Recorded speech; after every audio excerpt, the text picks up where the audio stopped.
All right, give me a thumbs up whenever I'm... Okay, I get the thumbs up from the temp engineer. Hello, I am Sam Irvin, starting another episode of Asheville 8 Note.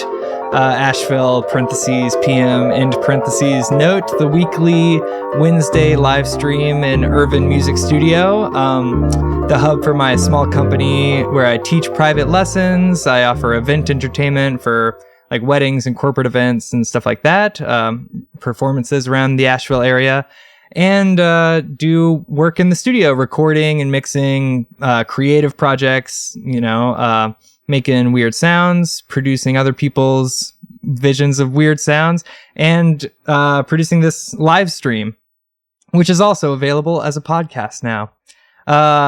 And some of them are being pre-recorded. So those are no longer live streams. So it's more like the weekly Wednesday vodcast or video podcast or just broadcast, I guess. But this one tonight is a live stream. So I've got the chat window open. If you feel like commenting, we will see that and we will respond to it. I'm also still in control of the different camera angles over here. I'm very stoked about that, and I'm also stoked to have Ben New and Sam Brouse coming on to chat for an hour and jam for an hour, such is the format of this show. I started this show to carve out some time in my life to be creative for creative sake, to just have fun, talking about music and jamming, to build community, to meet people that I haven't met or get to know new acquaintances like Sam Brouse, and to catch up with old friends like Ben New. And that's going really well. This is episode number 56. So a lot of people have come through the studio. We just had our anniversary episode a little while back. I guess that was episode 53. Which is now out as a podcast. So if you want just the audio of this, so that you can listen to us ramble or have it on in the background, even better, have it on in the background and don't listen to us. I don't know if that's better. Why am I being so hard on myself? We have things to say, people should hear them. You know what? And I think that we'll have more to say with both of the guests on. So why don't you guys come on and join me before I ramble any longer? Sam Brouse and Ben New. I know, no applause track yet, but there is a guest intro track that may be playing right now. Is it playing? Nice. Some circus music. Mission success. All right, nice. Yeah, thank you for covering the engineer spot tonight. It's my pleasure. Tonight. And thanks you both for coming on. For sure, man. My pleasure. Nice to be back. Yeah, you guys have both been on before, but not with each other. You guys have never met, right? I don't think so. I don't think so. We're about to start a magic trick. Yeah. You've never met. We met. Now look under you. That was amazing. What an illusion. You guys convinced me you'd never met. That's cool. And we only met relatively recently compared to Ben and I go back like a decade or something. Oh, nice. How did y'all meet? College. Yeah. Okay. That makes UNCA. Nice. Yeah. At the jazz program then. That's right. Nice. Yeah. Ben was playing guitar and trumpet, and I was working on my drums. But then we met. Is that for real? really liked each other. I was like, I really like the guitar and trumpet, and you convinced me to change. Yeah. No, the opposite of that. And you play keys, among other things, right? Yeah, mainly piano is my main thing, and then first thing was guitar. But then as soon as I found the piano, it was just made a lot more sense. More fun. Guitar's no B string. Guitar's the gateway instrument, Yeah, no, for sure it is. Yeah, for sure. It was just easier to make more stuff on the piano, and then and also the keyboard that my stepsister had, had all the it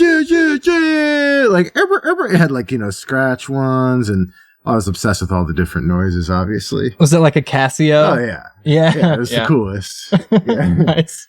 Still pretty cool. Dude, we used to actually. have a Casio battery-powered, like 2.5 octave keyboard that had a microphone in it that you could sample yourself. So I have, yeah. So Nice. I almost brought it. Actually, it's like my favorite new thing that I don't even remember where I got it from, but it's kind of the exact same thing, and it's like you can't make it make a bad sound.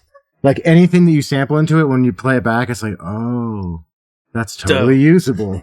Like, it has all different ways of playing it back too. So and like they're not conventional. Can you reverse it? Yeah, there's that one, but then there's like ping pong, and the graphics like really doesn't make any sense of what it's doing, and you're just like, okay, try that one, and it just makes like beautiful pad sounds, and it was sold as a toy, I'm sure, to like maybe get kids into synthesis. I don't know what. Was it like the OP1?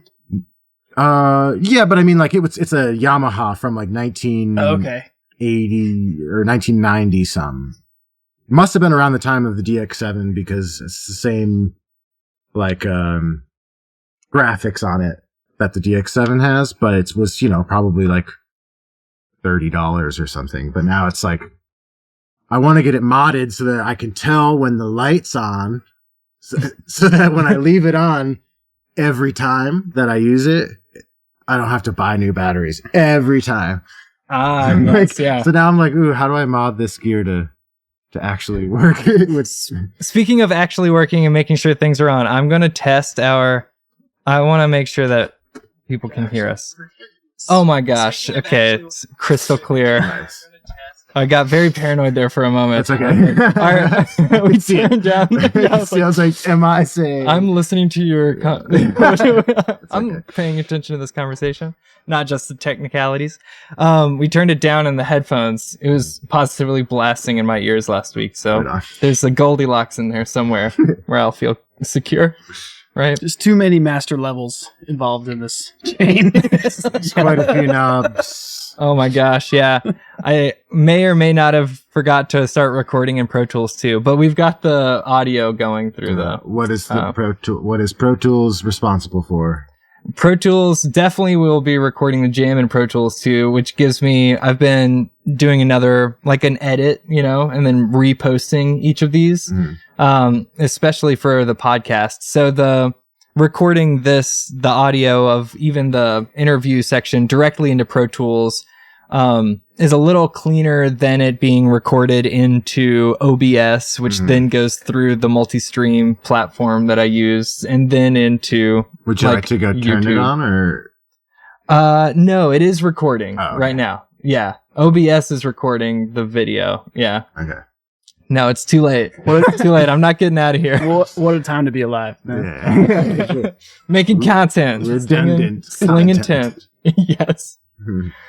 But you guys make much cooler content. You're on the road. You're slinging your tunes at people's faces on, real bands. Ben, you were telling me that you're in control now of all the IO and your drum set, in control of all the mics and that setup. Our band got a digital console. Sweet. Midas M32C. So we bring a rack around with us. We set up all our own mics and run our own lines and just hand the front of house engineer a snake. Nice. And it's awesome being able to control my mix in my ears by my phone. Oh, yeah. And it's awesome not having any monitors on stage. It gives us more space and brings our stage volume down. The benefits are just... Yeah. Just keep going. Yeah, that's awesome. You guys are doing that's that. huge. We use an M32C too for our monitor rack. That somehow communicates with, I think, a different Midas board out front. But yeah, would you use like Mixing Station on your phone? I use an app called MXQ, but yeah, Mixing Station is. No, just kidding. there's more options in Mixing Station, so you can use your program and software better with that app. But with MXQ, it's more streamlined. Oh, cool. I don't need all the bells and whistles, Yeah. Nice. Yeah, when sorry. We started controlling our own monitors on stage. It was like, hold on. This is so cool. I mean, possible. Having an engineer there is really great. And I will always be super appreciative of everyone who's ever run monitors for us because it's like so important. But sometimes it's hard to communicate what you need. You know what I mean? And when you're just like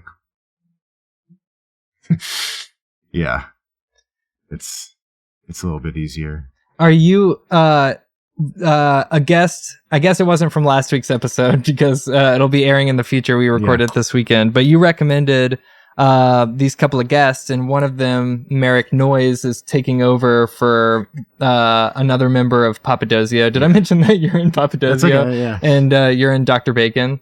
And while I'm making corrections, Ben, will you touch my phone and get that towards you just a little bit so you're on camera? Hey, okay, great. Well, he's not taking over he's filling in substituting temporarily for a couple shows, which is great because I've known him for years and years, and he's just, mega talented and just the best attitude ever, best homie friend, and knows all of us and sort of the project super intimately. So it just makes a whole lot of sense. And he lives in town, so we can just, rehearse at my house and try and do the best job that we can. Cause there's definitely a lot, big shoes to fill and all that stuff. But, it's going to be fun. Yeah, I immediately, if he's playing keys, and I know he is into making beats and his own music with a lot of sequences and stuff. I know Papadosio has a click track and a lot of stuff that's programmed in, and I was like, are you going to be in charge of no making all of that stuff happen? He said, luckily you're still no, it's not me, right? Even we have 3 different computers on stage, and the only one that really does anything with time is Anthony. He's our guitar player, and so his computer controls most of that, or all of it, really, all time-based things. We get a clock from that computer that will sync certain things like software synthesizers inside of our computer, and sometimes I link like my Ableton itself to his clock. Billy, my brother, he plays the synthesizers. My thing's more like piano and some synthesizers and some guitar and stuff, but so all of his stuff is synced to Anthony's clock. So all of the arpeggiators on the synthesizers will, if everything works, you just kind of like it play almost the always doesn't. Yeah, I mean, there's always a bunch of different stuff that could go wrong. But we've just done it so many different ways, and now it seems to be working more than not. That's awesome. Yeah. That's a huge accomplishment for sure. Yeah. Yeah. Okay. So the synthesizers in the box in the computer are being played by like a MIDI keyboard by somebody. Yeah. Me and Billy both play, and Anthony will play MIDI stuff on his push too. Or maybe he uses a keyboard now, but all 3 of the computers can at any point in time play MIDI synthesizers and stuff, which really makes it so that the, writing for the band doesn't necessarily have to be all the time drums, bass, guitar, piano, synthesizer. You can kind of like, convince somebody to play someone, a string patch, or, there can be all sorts of different things happening, not just those 3 things. So accordion. Yeah, or anything. Harmonica. A lot of times it's samples too. Like one of the 3 of us will be playing samples at a time. The possibilities are really endless. It's just about figuring out what we want to do. Do you have any of those Casio samples from the old keyboard? Sampled into your Ableton? I do. I mean, it's hard. Get those in the loop. I haven't been able to put it in yet because every time I use it, like I said, I leave it on and the batteries die. And I can't just be buying batteries every day. So not worth it. Yeah. So I'm trying to take it to my friend Augie. Do you guys know Augie at all? I think I've met Augie. Name rings a bell. Yeah. His last name is escaping me right now. I'm sorry, but I will send it to you and then you can plug in next time. Sure, I'll put it in the. But he's a really smart dude who fixes gear, and he's really good at that. And I have all these synthesizers in my basement that I've sort of accrued that are in various disrepair always. And that's the only one that I wanted to fix. I'm like, just make it so that this one works, because it makes everything instantly real. Like even like super high end libraries in my computer that I'm writing with, I find more interesting when I sample through something like that because I've made it mine. Definitely. So yeah, do you know what I mean? Even though it's not really like, it's just I did one extra step to just like be like, somebody couldn't just listen to it and be like, I know that preset. You know? Absolutely. But even though, go ahead. Mine's just another lamenting the to-do list kind of thing where I've got the MPC one over there, the sampler, and I just fantasize like every time I look at it about how I want to sample my own drum kit, and get like a ton of mics on the kick and get that one perfect kick in Pro Tools and just have like my kick, the proprietary kick, you know? I was looking into this awesome piece of gear. It's a snare drum mic and trigger made by Roland. You just hang it on the drum and it has a trigger that makes contact with the head, but it also has a microphone built in. It has 2 outputs on the thing. It has a bank of 8 samples that you can switch. And you can blend between the mic and the thing right on the unit too. It's super cool little thing. Yeah, and cool. I'm not big into triggers as a concept, but I would buy this thing just to start playing with them, And one of my first ideas was to sample the bottom snare sound and use that as the trigger, so I could only put one mic on it, but have the sound of the double mic. Yeah, that's a good idea. I think I get you to tell me about your setup every time you're on, but like, do you have more than one snare?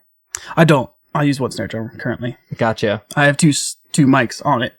But gotcha. I love the sound of like a marching band snare. One of those little tiny like marching band snares that you can get.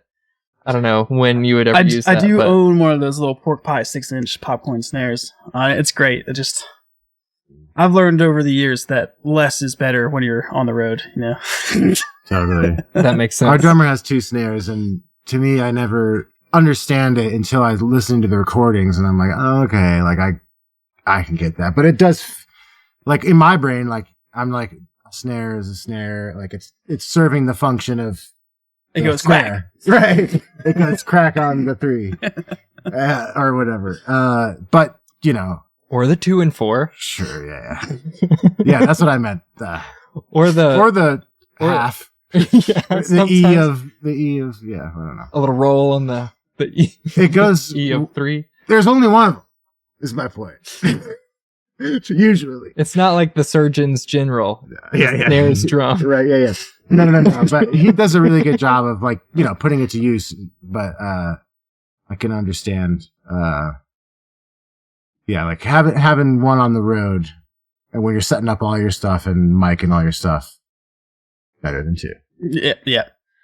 So you're obviously using a keyboard on the road, but do you have an actual piano like at the house? I have a CP70, which is like this thing that Yamaha made before they made electric, like digital grand pianos. They made this thing that is like, mine's a CP70, so it's got 70 some keys, not 80. And then it's got a harp on the top, and the harp comes off. So it's like a grand piano, baby grand piano, and the harp comes off of the hammers. So it comes in 2 pieces, and each string has a pickup in it, or there's like a few different pickups. Maybe there's like 4 or 5 along the harp of the piano. So it's kind of like an electric guitar, but a piano. Sweet. It's so cool. So like In Your Eyes by Peter Gabriel is that noise, that piano. And then, D'Angelo uses one live. It's really cool. It's got a unique sound. I really like using it. It kind of has like a synthetic sound almost. And like a lot of people don't like it because it is responsible for a lot of Grateful Dead recordings that they don't like. Like that's the sound that they're like, oh, whatever that is. Like it's really hard to tune. Back in the day, like I'm sure it's like tuning 70 guitar strings, that are like yikes. That are also but it's also got this cool thing where the lower strings only have 1 string and the higher strings only have 2, whereas like in a grand piano there's 3 strings up here and 2 strings down there, so like even the sound that it makes is different from a regular piano because of just the way it's strung. And I got it for $500, or my fiance bought it for me in 2012, on on Craigslist for $500. Dang, that sounds like a deal to me. It was dope. It was literally the last second. I was like, please. And she was like, she put her credit card down and it was like, we're like, put in a bid for $500. And it was like, shoot, closed, you got it. And I was like, I'm like, oh no. It's like, congratulations, now you have a piano in St. Louis. I was like, oh no. So it just kind of stood in 2720, this venue in St. Louis, for maybe 8 or 9 months before we made our way back out there and we put it in the trailer and fucking drove it home. Nice. Yeah. That's awesome, man. That's my a good story. That is, yeah. Another way to make like a sound or an instrument really personal. Yeah. Just to have to go on a road trip to get it. Yeah. And also keep it around when it doesn't work forever. I mean, I just kept it in the living room. It wasn't tuned. It didn't work. And it's just like a dinosaur that I know that, I don't know. It's like the same thing with the little keyboard. For some reason, like I have certain instruments that when you play them, everything that you record with it feels real. And like that's one of them. And there's just a couple of other things, you know, you kind of just, well, I don't really ever get rid of anything because I have a problem, but I was going to say, there's these things you keep around. This broken cable might be useful at some point. Yeah, I keep everything. Yeah. It's a problem. I have a pile of broken cymbals behind my kids at the rehearsal space. So I don't know why I keep them, you know, maybe someday you need that perfect.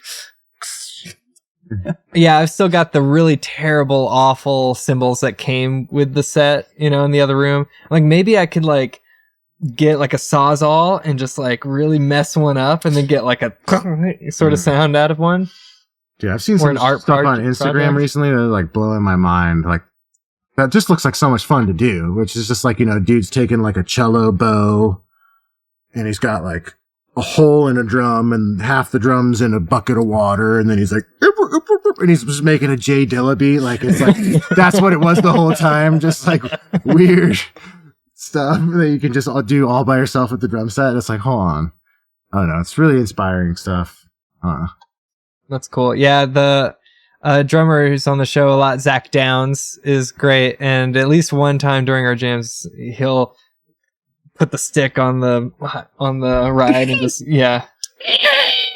When you pull that off, is it just like a 360 layup? It feels, yeah. I mean, I like can only compare it to other percussion tricks, like doing the conga slide thing. You know? Oh yeah. Or okay. the tambourine roll. Yeah. But yeah, especially really satisfying. Like there's only that can only do that. You know what I mean?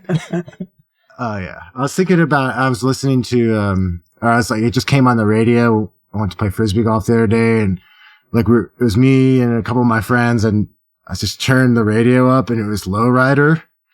And Classic. like whoever's idea it was to put that, it's just like the way it sounds like clunk, clunk, clunk, clunk. Dude, it's on like, top of the mix. The it's whole like song would suck in your face. so bad if it wasn't for that thing. It just makes the whole... Anyway, yeah. It's a vibe. I saw them play that live like 4 times in a row because it's their one big song. I think they've got a couple. They did Leaf downtown. It twice in a show. They played it way more than twice. I'm sure they played it at least 3 times. Yeah, in the same show. Like, in one set. Yeah, 2 sets. Either way, it's bad. I might.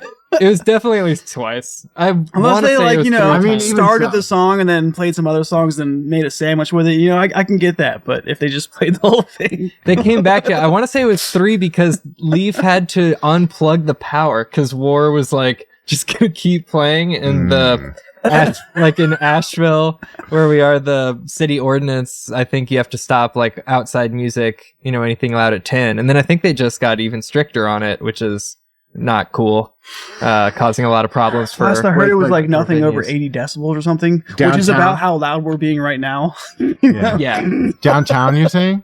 Yeah. Okay. Yeah. So not the salvage station. Oh, I guess not. Yeah. Nice. The salvage station's great. Nice. Yeah, that's a cool venue. But yeah, War was just plowing past 10. You know, they weren't listening to anybody who was like trying to give them trying to get their point across, dude, twice. Yeah.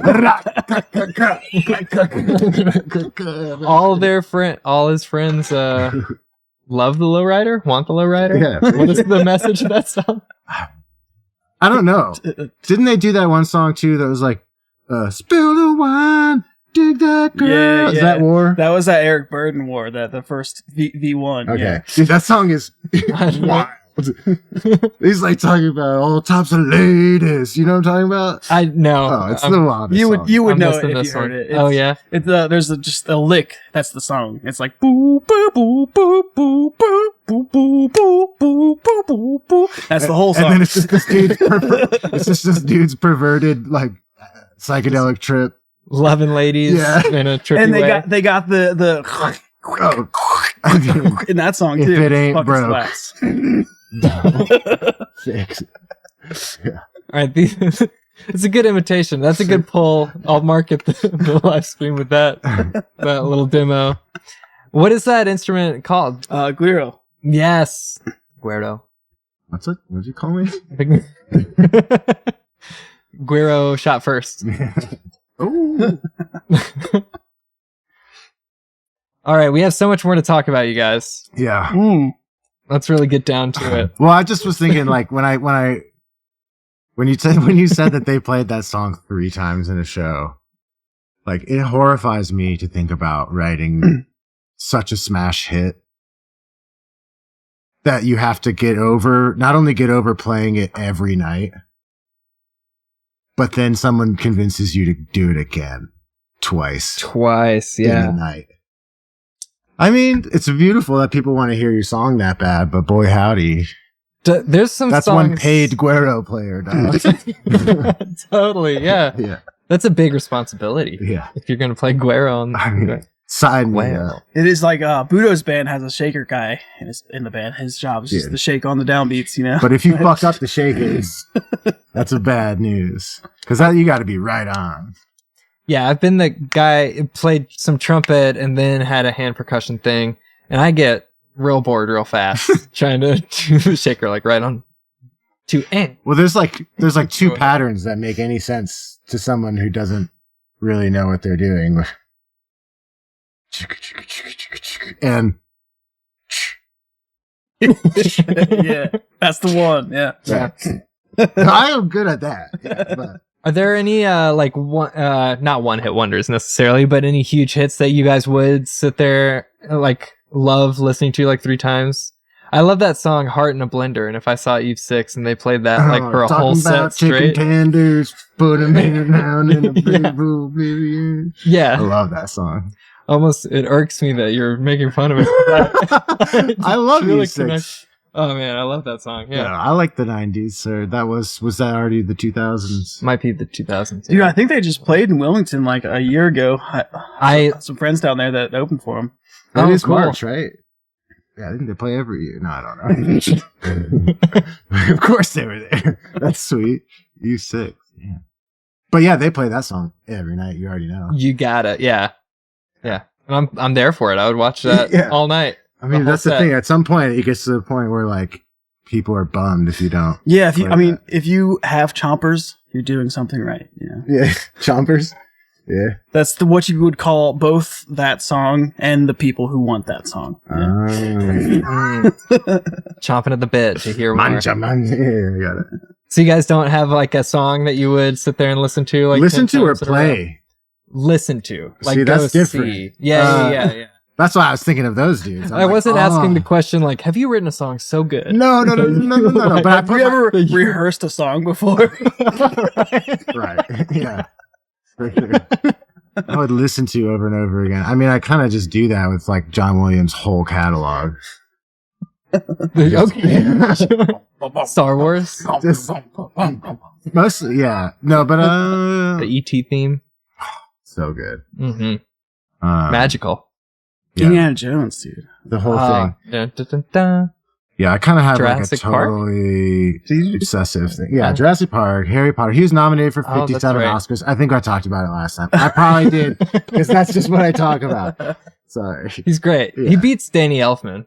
He's Yeah, also great. He's also great. Yeah. I mean, he's just like a whole nother different wild style, you know? Like, I listened to my friends in Dopapod play some of the Nightmare Before Christmas music once, because I've never tried to learn, because the chord progressions are really bizarre. The time signatures are really bizarre, and then you see someone play it live, and you're like, oh.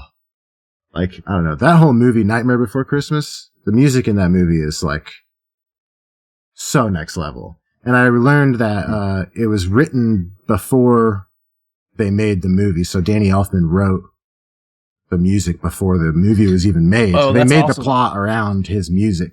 I didn't know that. That's cool. And then they were going to cast Jack as somebody else, and he was like, and then he finally got the part, which is pretty sweet. So he's saying that. You know, I've always been Danny curious Elfman did. what's behind those other doors. You know, like we go to the Christmas world, Right. but like, what's up with the Halloween world? Fucking If you St. think we're Patty's not going to Day. find Valentine's out, world, you know? if you think we're not going to find out in the next like couple years, like somebody's like, what's next to be made again? Oh, For yeah. sure. That. Hollywood does seem to have a hard time coming up with new things this last decade or so. But I would watch that. The I'd be Nightmare okay. Before St. Patty's Day. Christmas Eve before Halloween. Yeah. A very Medea's Nightmare Before Just the Christmas. opposite movie. They already do that in the movie, I think. Right. But it's the opposite. Yeah. Right. Santa Claus is... It's that movie, but from Santa Claus's perspective. Right. Well, then Getting kidnapped and everything. Oh, God. it'd be Boogeyman. But yeah, I guess if I had to pick another thing I could just listen to forever, never, be Boards of Canada.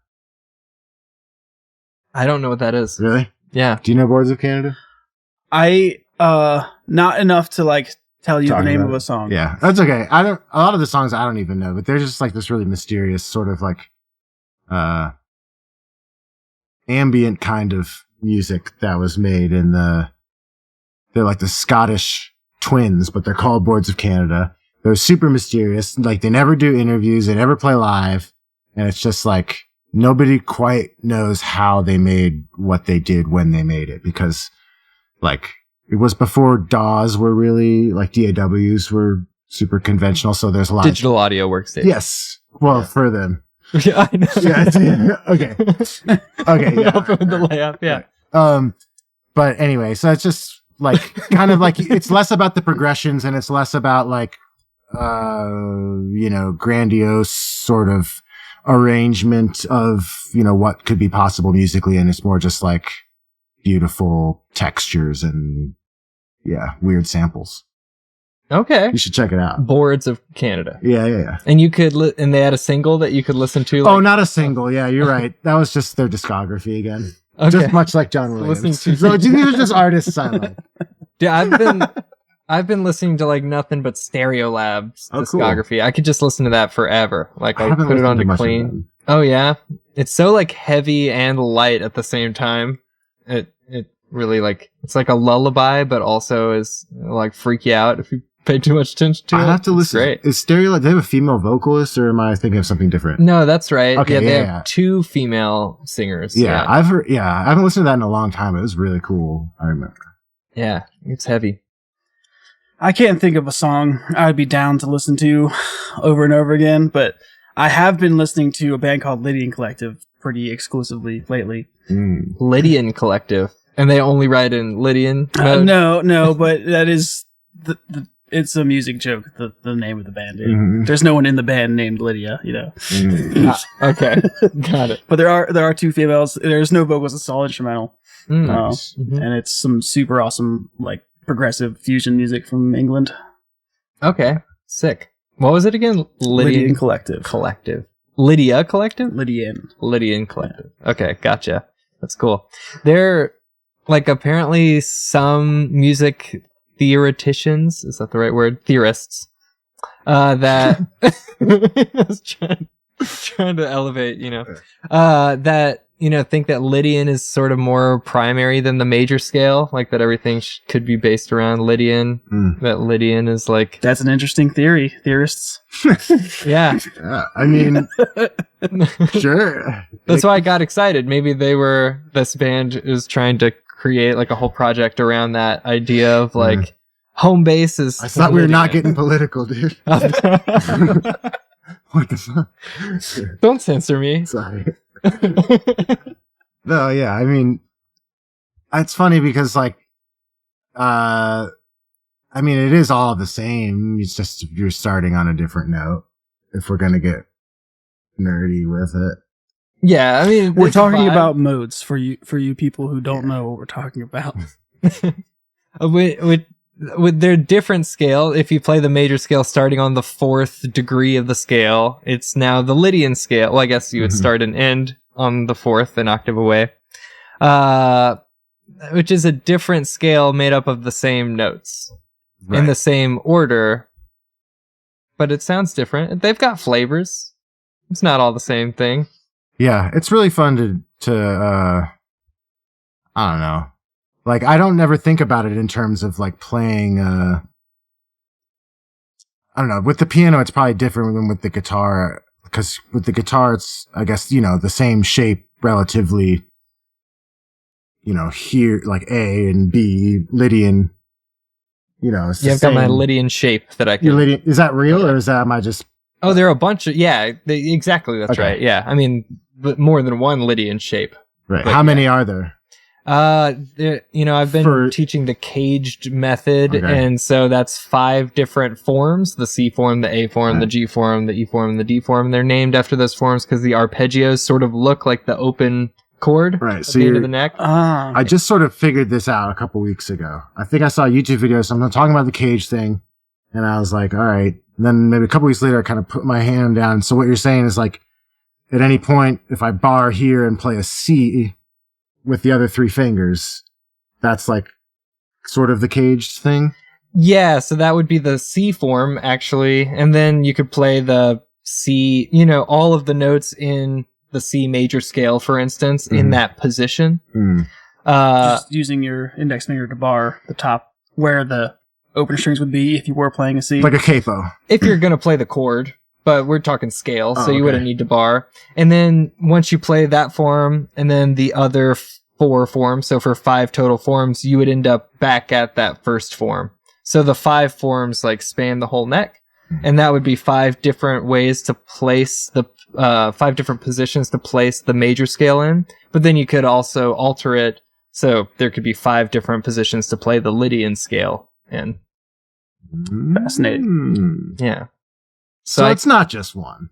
It's not just one. And so I often am thinking like, I'm gonna rock out in Lydian, you know, and up this thing, you know. Right. See, because like on the piano, like all I have to do is be like, well, I know, like in C, for example, I'm just like, well, just avoid F and move it to this F sharp, and I can see that. Whereas on the guitar, it's like, I mean, obviously I haven't done enough research to even know, like, I don't know how you keep track of what note you are playing. Like, you know, once I get past a certain fret, I just literally am playing by ear and guessing, you know, because it's not as intuitive, you know, as like, you know, avoid that black note. The piano is the ultimate instrument. Yeah, it's like all laid out there for you. You win. That's the consensus of Dude, I mean, like taking music theory classes in college and shit, I would normally draw a keyboard at the top of my paper. That's what I'm saying. Like, you know, I don't understand how people learn it without seeing the piano in their head. You know what I mean? That's the only thing that gave me any chance in music theory classes, because I could see the piano in my head. You know, so with the guitar, I mean, did you have to do the same thing too, or did you really focus on the fretboard when you were learning like theory in terms of like secondary dominance and that type of thing? I love just like the mathiness and like getting into that sort of stuff. So I like probably over intellectualize music, and it holds me back sometimes when I'm like soloing. I can't really get into that. It's all just numbers flying by. It's golden sort of from that movie. The Matrix. The golden math equations. Yeah, in the Matrix. Yeah. Okay. But yeah, I think guitar, especially classical guitarists too, there's a lot of like planning ahead that's going to go on when you're learning like a piece of like really thinking about the exact fingering, how to get from here over to here. I think piano too, probably. Yeah, right? I don't know. I never played any classical pieces because it's really hard. Do you have any parts that you've written that require like a very, I'm sure that they all do in their own way, but like require a very specific, like, I'm going to use forefinger, like, yeah. Well, what happens to me is I write stuff and then I just completely forget how to play it or what the notes are or anything like that. So I'll just record something like this happened on this album that we're doing. And it's this one song. I recorded something in 2014. I have no clue. Like it's the most not intuitive, like no shape makes a single triad. It's all like weird fourths and fifths and seconds in a row. And so like, I just had to sit there and be like, so it's still, there's like, yeah, things that get really challenging, but not for different reasons than like a classical piece that it's like, I have to sit there and think about, I'm hitting this with my fourth finger, third finger, this and that. That never was I never ever spent any time on that, which bites me in the ass, but, different strokes or whatever. Yeah. Different a theme drums. Song like that. Yeah. Oh, what? I said different strokes or a theme song like that. Yeah. Okay. Yeah. Good. Who's that composer? What about you? Have you written something that you've recorded and had to figure out again with difficulty? I've definitely had that experience. Not necessarily with difficulty. Bacon has taken to the tactic of recording all of our rehearsals. Nice. And we do an improv exercise at the beginning of every rehearsal. And sometimes really cool stuff comes out of that. Sometimes it doesn't. But we have the ability to archive all that stuff and then go digging back months ago and listen to some of these jams we've had and been able to like, I do not remember doing this. This is really cool. Like, I'm gonna have to figure out what we did here. But that's such a good way to do it. Because you do forget, like, immediately. At least I do. Even stuff that you're, like, working on a song that you've been playing for years, and you're like, we need to change this. We're going to do this different for this transition for this show or something, Talk about it with everybody in the band. Everyone agrees, and then 2 days later, no one remembers what we talked about. Oh, we've all been there. Like, I know we said this. You were wrong about this. But now it's recorded. Right. And somebody can say, I can prove it. Right. And then they're wrong. So that's a great tool for that scenario. Do you guys have talkback microphones on stage? We don't yet, but we want to start implementing that. Cool. Yeah, it helps, obviously, to be able to talk. Like, might be cheating or whatever. But to be honest with you, it's like you can't, I don't know. It's hard to improvise as much as we do without having, like, it's good to communicate with your eyes. Obviously, when you're playing music, you can't not communicate musically. But when there's something going wrong or when, it's like I have to be like, A flat or, just like, you can call out sort of. If no one knows what's happening or what we're supposed to do next, like. It makes it so that you can, we can sort of take jams and we have to get from A to B, like song to song. We don't know how to get there because maybe it's like a tritone away or this and that. So there's all this room in between to modulate, right? And like, we could think about it beforehand and a lot of times do, but, when you're in the moment, sometimes that's when the best thing happens. You're like, oh wait, we could just go up a half step and transpose that. Like if you transpose that sequence up 4 steps, then I can transpose this progression down this much and then we'll meet in the right place and then, stop the clock or this and that. So there's a lot of different things that can. And with talkback mics, you can say exactly that. Right. In the middle of jamming. Yeah. That's what I'm saying. That's wild. You guys communicate that in real time? Something that complex? Yeah. That's pretty impressive. Well, because like we all kind of know the different elements that are going on. And so we can say, Billy, keep going with that. And then, I'm going to drop out, change my patch. And Anthony, when you come back in, this will be this many steps higher or whatever. Then you come in fourth or up a fifth. This next song's in double time. So why don't we go to halftime for a while? So it makes it, or this, this is in halftime. So let's go to double time for a while so that when it changes to that next song, it makes it that mean something. You know what I mean? But all these things we can talk about beforehand and we do a lot, but sometimes like you don't even sometimes we won't talk about things and it'll just be like, wait, how are we supposed to do this? And a lot of times that's when like the craziest, coolest stuff happens, is because, you are forced Someone to just think of goes for it. something cool. Yeah. Yeah, I guess you got to trust to go. If somebody starts barking directions, not that you're barking at each other, but if somebody starts calling something out, I guess you got to trust it and go with what that person's saying, right? Like Yeah. if you're saying, Billy, keep doing that. And Billy's like, no, I don't want to keep doing that. Right. You can't start like an argument. Well, that can happen too, but it's just, a lot of times like you don't have time to, all the while, like say we're jamming something for like 32 bars, even, or just something, like the whole time I'm playing, but I'm also thinking like, well, this can't just go on forever. And there's really, when there's 5 people playing at once, the ability to just communicate that with music and eye and everything becomes extremely difficult, especially when all the lights are happening and there's just a lot. Some people play with their eyes closed. You can't just like expect all the time total eye contact communication. Yeah. It's important to be aware of that, but even I'm guilty of getting in the groove and not paying attention. If really digging it, someone's trying to make it move on. Mm-hmm. If I'm not ready, the band's not changing. Right. Yeah. How many people are in Dr. Bacon? 6. Woo! Yeah, nice. What is the instrumentation? I play drums. We have a lead guitarist and a bassist. And then our lead singer also plays trombone and guitar.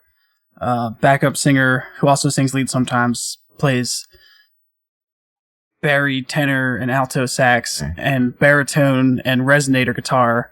Mm. He also started playing around with microtonal stuff. So he's got 2 microtonal guitars. Dang. And our keyboardist also plays harmonica. So he's got a little station over there.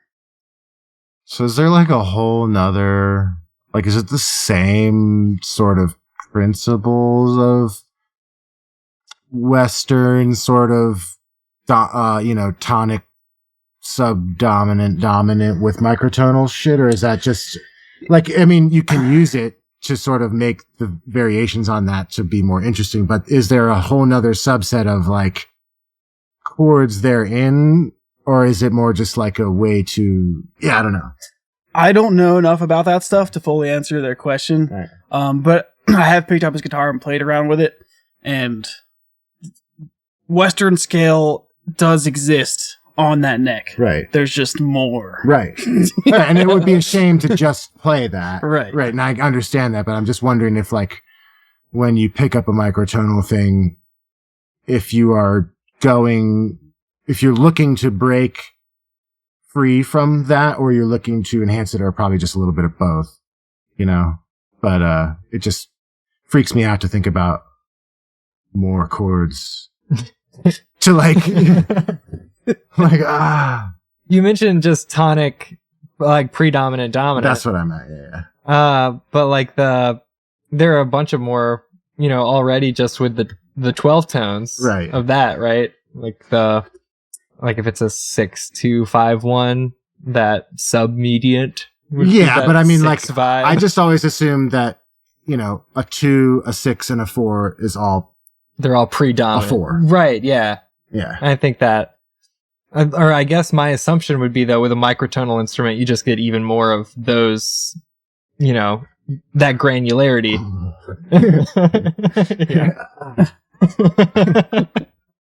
It's wild. I don't know. Yeah, I haven't gotten into that. It's just violins, right? Right. Well, or like, Gabe, or Consider the Source. Do you know those dudes? Yeah. Oh, I saw them at ISIS last year do like an acoustic set. Cause like, that's what, I'm sure that's what Gabe's doing with all the old. Gabe uses a Turkish fretless. stuff. Yeah. He uses a fretless to play all those microtones, which is even more crazy to me that he's just hitting them. He's like he's just, they're so quick with it and so technical, and I don't know, I really want to at some point in my life be able to like study different music like that. You know what I mean? Mm-hmm. Seems pretty cool. You could spend a whole lifetime getting into it. That's crazy. I dug a little bit into like playing tablas and stuff like that, and it's a whole nother language. It's a whole nother philosophy on music that you could literally spend your life trying to learn about. Yeah, I actually did pick up some cool stuff in a class I took at Skidmore for Indian classical music. It was just like, I was not I didn't want to play tabla or sitar or anything, but it was just what I was taking. And the one thing that I thought was really interesting is when they play ragas, right? They'll play just like the first note, you know, and then whatever the next note is. And then they just go between those two notes and just make that as interesting as they can until they introduce the next one. And they sort of use that instead of like, you know, you have all of these notes at once to use, right? It's more like an order of notes that they introduce. But that's what I picked up on anyway. And so like sometimes when I'm with students or something, or when I'm by myself, it's just like playing a drone note and trying to make things interesting, you know, with less notes and then just adding things here at a time. And that was like that little exercise comes from just, you know, that way of thinking about music. And with the ragas, like sometimes the notes you play ascending the scale is different than what it would be if you were descending the scale. Right. That hurts my brain. And they count like that. Did you do that? My teacher told me they count here like da, the phalanges. Da, da, da, da, da, da, da. Like, you know, this is the sort of type the takadimi. You know, stuff. You've heard this? Yes. Yeah. But then a friend of mine actually was telling me that this, like, doesn't that kind of remind you of a fretboard? I mean, I could see those little frets there. I was like, yeah, sure. So then I was like starting to think, like, I wonder if I could like break down like scale degrees in a way that would make sense to somebody but then I was like, nah, it doesn't make any sense. It's just gonna confuse them.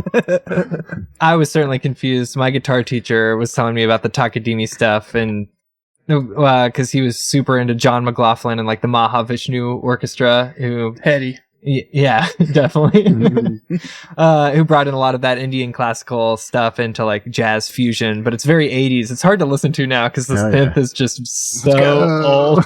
Dude, the reverbed gated snare ruins so much music to me. The Graceland. Graceland, my God. Yeah, but the music is so good. The snare drum is so bad. It is so bad, but it's just like it's part of it now. Like I have to learn to love it. That particular one. The toms too on that one.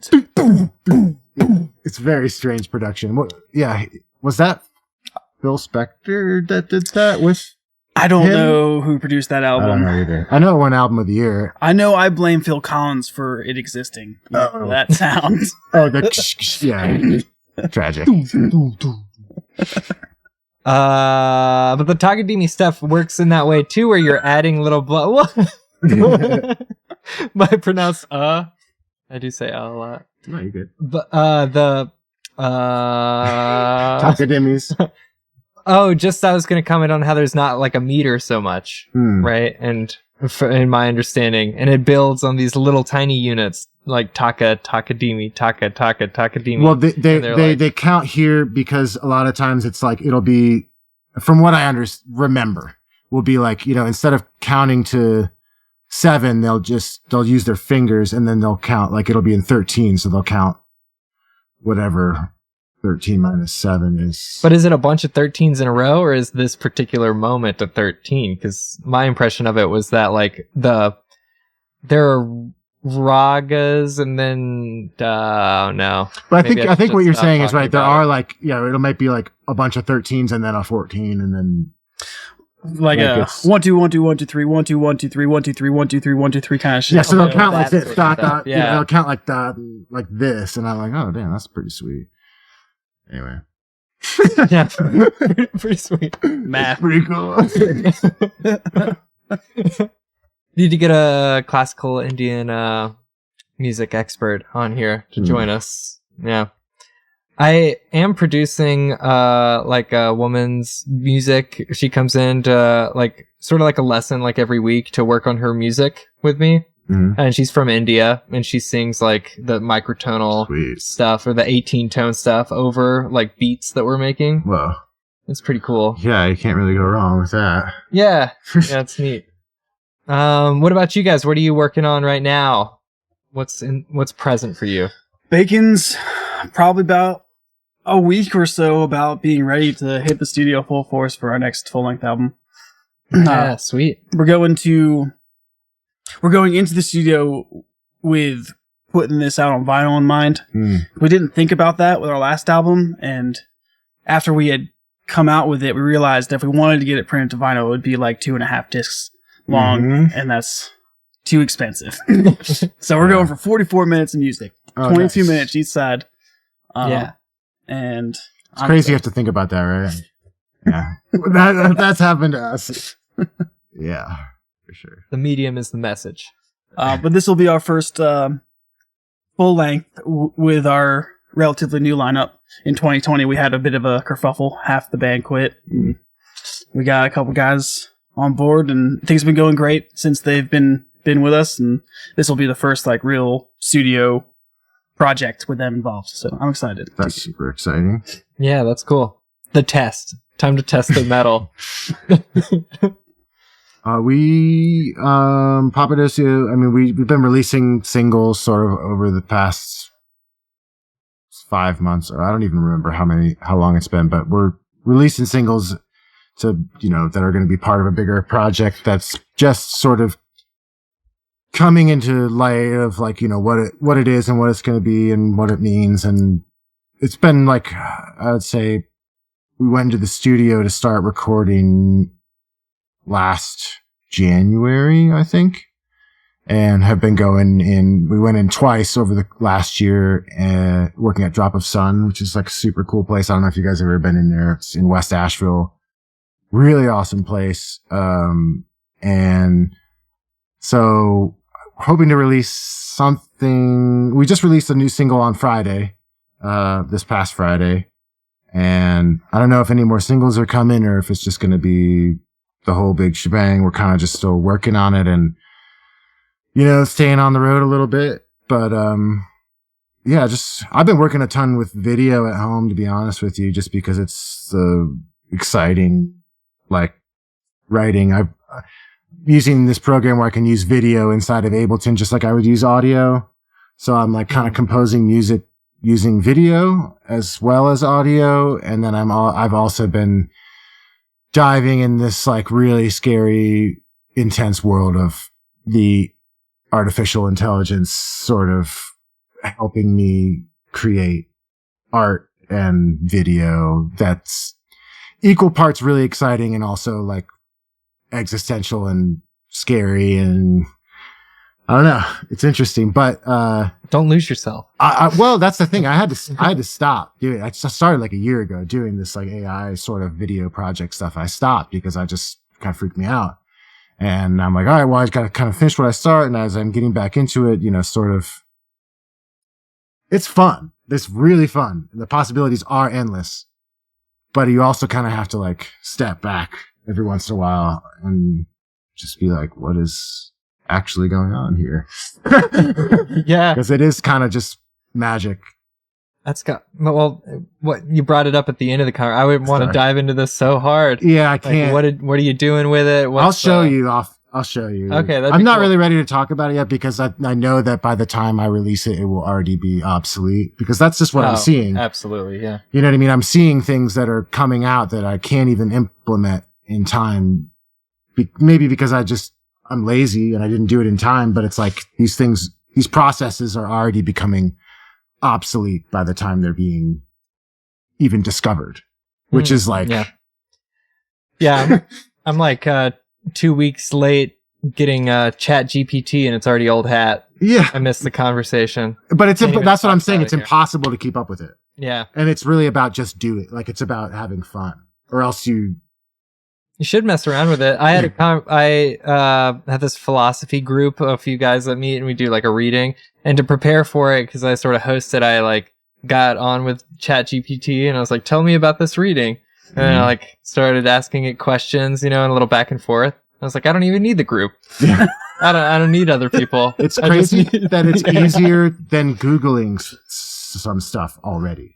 Yeah. Just type, tell me about this thing. It just makes recipes for us. Fulfill me intellectually. Yeah. Okay.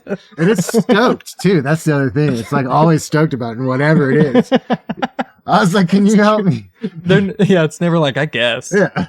It's like, Yeah. fuck, that's a great idea, dude. Maybe later. Yeah. I haven't messed with it at all. I don't. It's horrifying. It's scary to It's me. horrifying. But I'm trying to take this approach of, you know, that movie, Dr. Strangelove, or How I Learned to Stop Worrying and Love the Bomb. It's a Stanley Kubrick movie. It's like black and white, and it's like a comedy about the Cold War, and, you know, just the sentiment of the title is sort of like, it's, you know, it was Dr. Strangelove and then How I Learned to Stop Worrying and Love the Bomb. And kind of just like trying to take that approach same way with the AI, because it's happening. Yeah. I'm a fan. So, I'm post-humanist. Yeah. It's fine. They The took over. whole like mid-journey image creation AI stuff.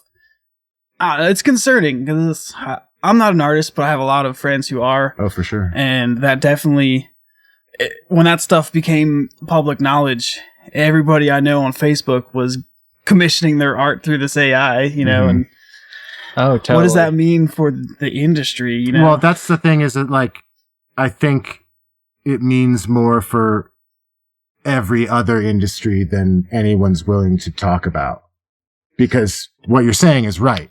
And, like, I'm seeing what is eventually going to happen to my industry. I know, because I'm like, I have no business being able to draw anything, and I'm sitting here making, like, whatever I want. Like, eventually somebody's just going to be like, right, Pink Floyd's Money, but, like, better or whatever. Like, you know, like, I get it that that's where this is going. So I'm just trying to, like, yeah, apparently Google already has that kind of software AI that can create music so well that they haven't made it public because they're worried about copyright infringement. It's all a big bucket of syrup for sure. But it's really fun.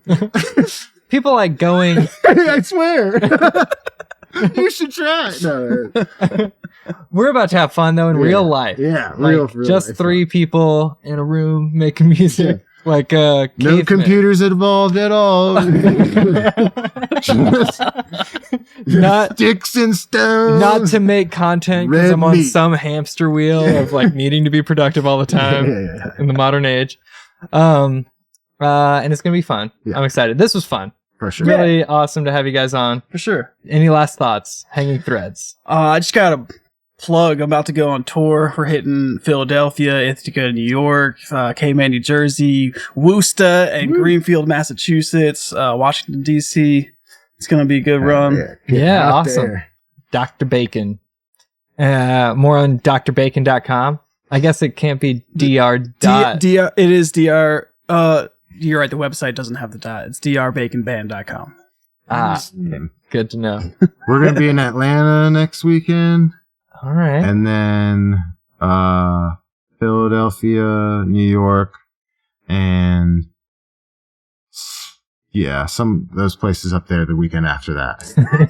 I was about to ask, do you have to keep a running tally of I'm where trying you're to be headed? really better about it. I really only can pay attention to like a week or two at most ahead of that's all I can comprehend, you know. Trying to be better. I'm jealous. I'll be in Asheville for the next few weeks. Well, the grass is greener, dog.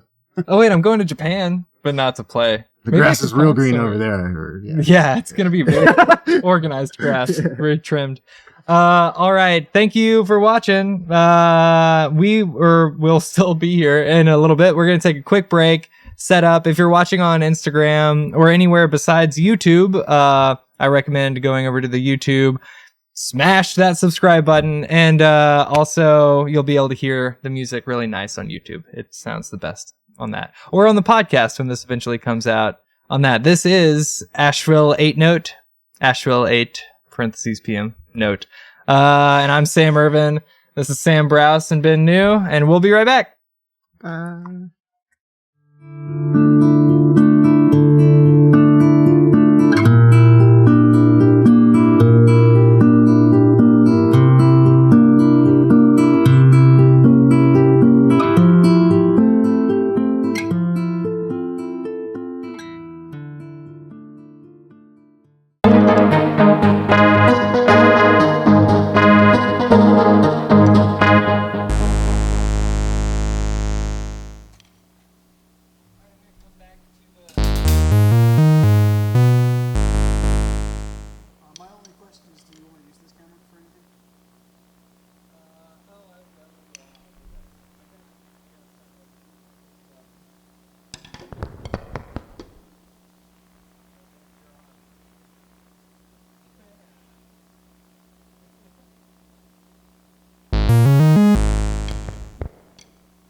Sounds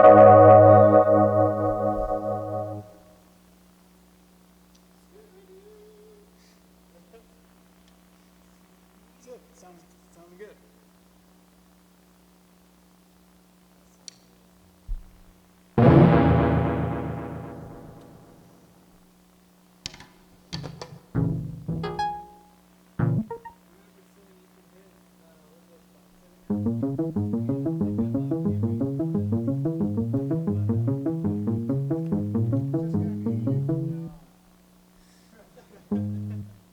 Give the people what they want.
Last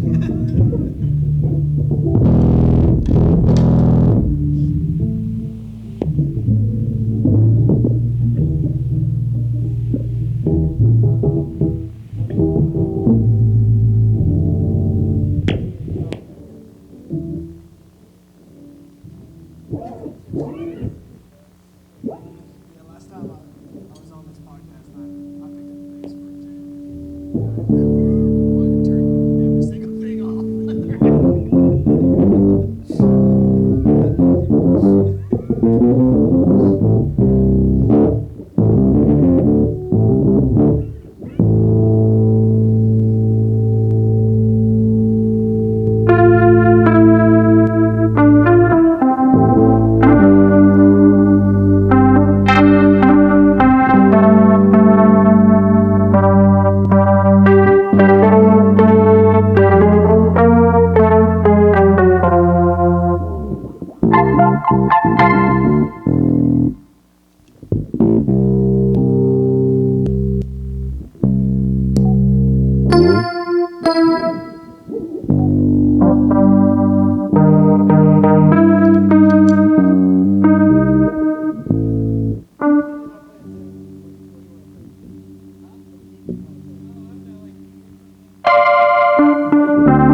listen to.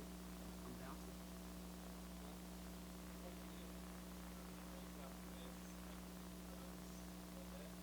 it. Yeah, let's try that.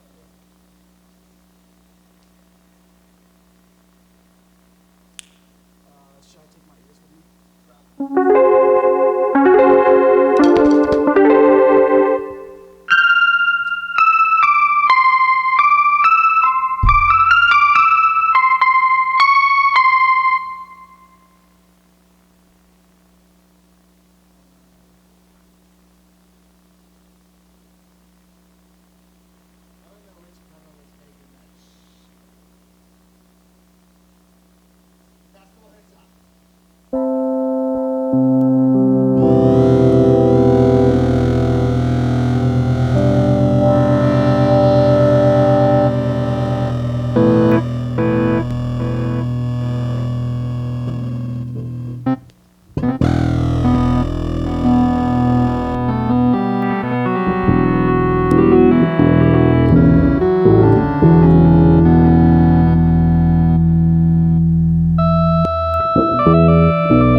We did get started a little late. I think we just started jamming a little after 9:30.